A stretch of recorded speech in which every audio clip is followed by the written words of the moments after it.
Okay, so I want to start today with a little puzzle. It's this kind of linguistic tripwire that you and we step over it 1,000 times a day and don't even notice. I'm intrigued. Go on. All right, think of the word book. B-O-K. Now, if I say, I'm going to read a book, what is book? That's a noun, an object. Simple enough. But what if I say, I need to book a flight? Now it's a verb, an action, reserving something. Exactly. Or, walk in the park, noun, park the car, verb. For us, that's instant. Our brains they just get it from the context. But for a machine, that's chaos, absolute chaos, a mess of probability. And if the computer gets that wrong, everything downstream just falls apart, right? Yeah. Your translation fails, your voice assistant gets confused. Yeah, you're talking about the fundamental challenge of part-of-speech tagging, POS tagging for short. I am. And today, we're doing a deep dive on a really fascinating paper from 2011. Now, that's practically ancient history in AI years, but it proposes such a different way of solving this. Which one are we talking about? It's titled Ripple-Down Rules for Part-of-Speech Tagging by Dat Quoc Nguyen and his colleagues from Vietnam National University, Hanoi. Ah, yes. That's a fantastic choice because it really marks a shift away from just pure statistics. The paper basically asks, what if a computer could learn like an apprentice? Learning like an apprentice. I love that. It Yeah. implies, making mistakes and getting corrected, not just memorizing a dictionary. Precisely. The method they came up with is called Single Classification Ripple-Down Rules, or SCRDR. It's a mouthful, I know. It is a bit of a mouthful. But the idea is pretty elegant. It's basically a logic tree that learns by fixing one specific mistake at a time. And this is the key. It does it without breaking what it already knows. And they didn't just theorize about it, they built it. And Yeah. I got, the best accuracy published for English at the time? They did. They hit 97.095% on the Pentry bank. In natural language processing, that's a huge leap. It's the difference between a system that's usable and one that's just frustrating. Okay, so let's unpack this. Before we get into their solution, let's talk about the landscape back then. Why is this so important? I mean, does it really matter if a computer mixes up a noun and a verb? Oh, it matters immensely. POS tagging is the absolute bedrock of NLP. It's the foundation of the house. If you want machine translation to work or Siri to understand your command, you need good tagging. Give me a worst-case scenario. Okay, think about translation. English is subject, verb, object. But in another language, the order might be different. If the machine thinks book is a noun when you meant the verb, it might put the word in the wrong place in the sentence. And the whole meaning just collapses. It collapses. You end up with total nonsense. You can have the most advanced AI on top, but if the tags are wrong, the output is garbage. So before this 2011 paper, how are people tackling this? You said statistics. Right. The big players were all statistical models. Things like hidden Markov models, DeshMS, support vector machines. They sound complicated. They sound dense. They are dense. They work by crunching just massive amounts of text to build these giant probability clouds. If the last word was there's a 90% chance this word is a noun. So it's basically just very, very sophisticated guessing. It's playing the odds, yeah. And it worked to a point. But they were hitting a glass ceiling. They were stuck around 96% accuracy, and getting that next fraction of a point required, 10 times more data. And they were black boxes, right? You couldn't see why they made a mistake. Exactly. If an HMM gets it wrong, you can't just pop the hood and fix a wire. It's just a matrix of numbers. You pretty much have to retrain the whole thing and hope for the best. But there was another approach, which the paper talks about. Yeah. Brill's tagger. That sounds more like rules, less like math. Yes, Eric Brill's transformation-based learning. It was a step in that direction. His system learned rules, like change the tag from a verb to a noun if the word before it is the. That feels way more intuitive. The book, noun. Makes sense. It is intuitive, but it had a really big fatal flaw. It suffered from this interaction problem, a ripple effect. Ah. And here we get to the name of our paper. We do. Brill's tagger was the problem. This paper is the solution. With Brill, you have this flat list of rules, say 500 of them, and they apply in order. Okay, like a checklist. Right. Now, say you find a mistake late in your text, and you add Rule 501 to fix it. Great, I fixed the bug. But that new rule applies to the entire text. So while you fixed sentence 500, that same rule might now break sentence 20, which was perfectly correct before. Oh, it's like doing a find and replace all in a document. You fix one typo, but you've just created 10 new problems somewhere else without realizing. That's a perfect analogy. It's like playing whack-a-mole with errors. You're terrified to add a new rule because you don't know what you'll break. So the authors of our paper saw this and said, There have to be a way to make local fixes without causing global chaos. Exactly. And that's where ripple down rules, or RDR, comes in. Okay, let's get into the mechanics, because the core idea is shifting from a flat list to a tree. How does that change things? Think of it as a binary tree. You start at the root node, which is usually just a simple tagger. A word, in its context, enters the tree at the top. So my word book arrives at the root. Right. The node checks a rule. If the rule applies, it goes down one branch, the accept branch. The system is basically asking, okay, this rule fits, but are there any exceptions to this rule? And if the rule doesn't apply? It goes down the other branch, the if not branch, and it keeps trickling down this tree of exceptions until it lands on a final answer. So unlike Brill, where a new rule affects everything, here a new rule is just an exception hanging off a specific parent rule. That's the controlled interaction. A new rule only affects cases that would have triggered its parent. It's a surgical local fix. You're not rewriting the Constitution, you're just adding a little footnote. This is where that apprentice analogy really helps. Can we walk through that? Sure. The computer is the apprentice. It tags a word. If it's right, the training data says nothing. Silence means good job. But if it's wrong? The expert steps in. But the expert doesn't just say, you're wrong. They give a specific rule to fix that one mistake. But, and this is the absolute core of the paper, they also make sure the new rule doesn't cause the apprentice to forget something they previously got right. This brings us to the cornerstone case. It sounds so fundamental. It is. It's the load-bearing part of the whole structure. When the system needs to add a new exception rule to fix an error, it also looks at the cornerstone case. Which is the example that was correct before this new rule came along. Yes. Let's make this concrete with the example from the paper. The word cut. Okay, cut can be a noun or a verb. Tricky. So let's say the initial top-level rule is simple. If the word is cut, tag it as a verb. That's a good starting point. People cut the rope. Verb. Works most of the time. Right. But then the system sees the phrase capital gains cut.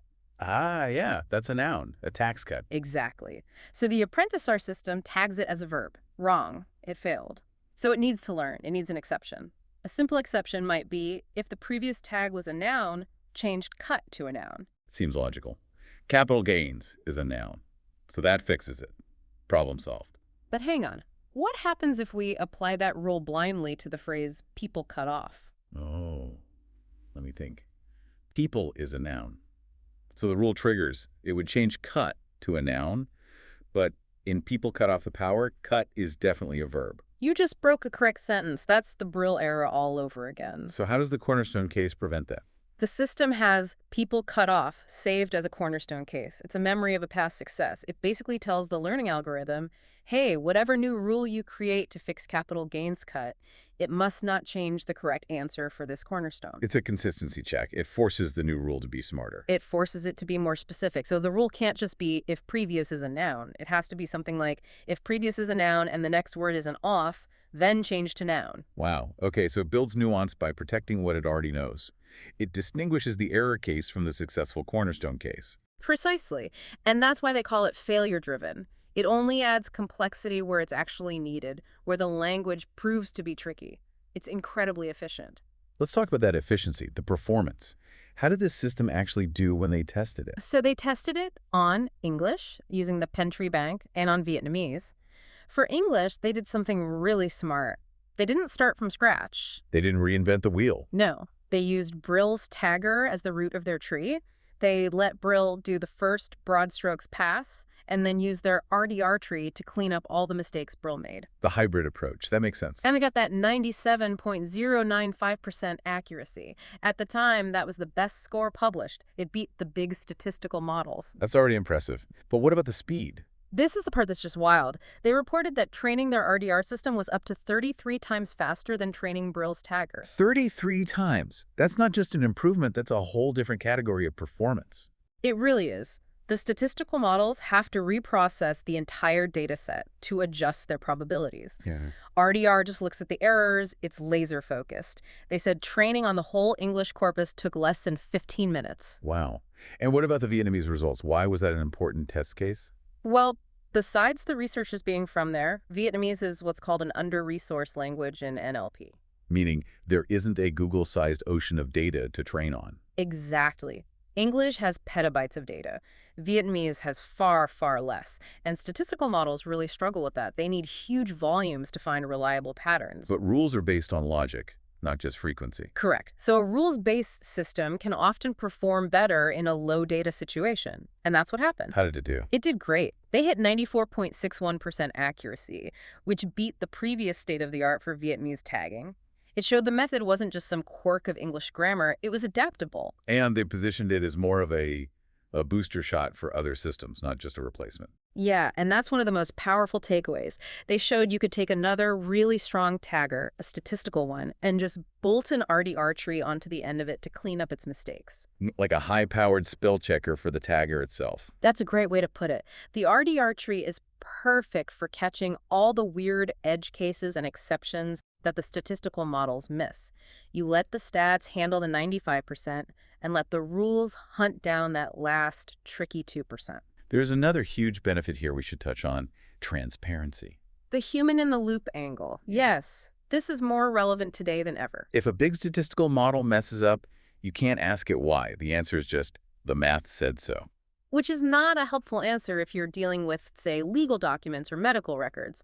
With RDR, you have a readable tree. A human expert can literally trace the logic. They can see, oh, it made this decision because of Rule 45. And if that rule is flawed, You can go in and manually add an exception. You have direct, verifiable control. You can't just manually tweak a probability in a giant neural network without breaking everything.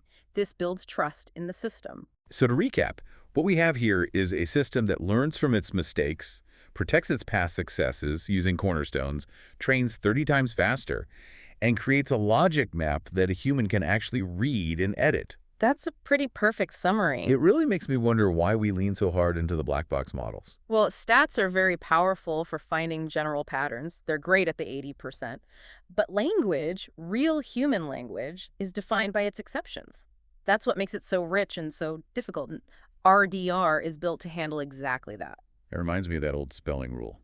I before E, except after C. Or when sounding like A, as in neighbor and way. Yes, that's a ripple down rule right there. Yeah. You have the main rule, I before E, and then you start hanging exceptions off of it. And when you find a word like weird that breaks all the rules, you don't throw out the alphabet. You just add another, more specific exception, a new branch on the tree. So bringing this all back for everyone listening, we started with the book of flight versus read a book puzzle. This paper's answer is that it's not about guessing probabilities. It's about building a logical structure that says, okay, book is a noun unless it comes after to, unless the word after it is a, and on and on. And it does that in a way that guarantees it doesn't get amnesia. It never forgets a lesson it's already learned correctly. That cornerstone case is the anchor. The anchor. I like that. It keeps the system grounded while it grows. And even though this is 2011, and we now have massive transformers and things like ChatGPT, you're saying the logic here is still relevant. I think it's more relevant than ever. We're running into the limits of just scaling up compute. And we're dealing with hallucination in these big black box models. There's a huge push now for what's called neurosymbolic AI. Combining neural networks with logical rules. Exactly. The ability to patch a huge language model with a concrete, verifiable rule. That's the holy grail for a lot of applications right now. This paper is kind of a blueprint for that. So as we wrap this up, I'm thinking about how this idea applies beyond language. This mechanism of generalizing, then learning exceptions, then exceptions to exceptions. That just feels like how humans think. It really does. We operate on heuristics, on rules of thumb, and then we spend our lives adding footnotes and exceptions as we encounter new situations. And that leads to my final thought for you listening. If we treat knowledge not as this static database of facts, but as a growing tree of exceptions, where every mistake adds a new valuable branch of understanding, what other problems could we solve? It's a powerful way to frame things. Could you apply this to law, where every court case is an exception that refines a legal principle? Or medical diagnosis, where every patient presents a slight deviation from the textbook case? If you treat a misdiagnosis not as a failure to be buried, but as a failure-driven opportunity to add a new rule to the tree, that's a profound shift. You stop hiding from errors and start using them as the actual building blocks of expertise. A tree of knowledge that grows stronger with every single mistake. I think there's something really powerful in that. Thanks for unpacking this one with me. My pleasure. It was a great one. And thank you for joining us on this deep dive. We'll catch you next time.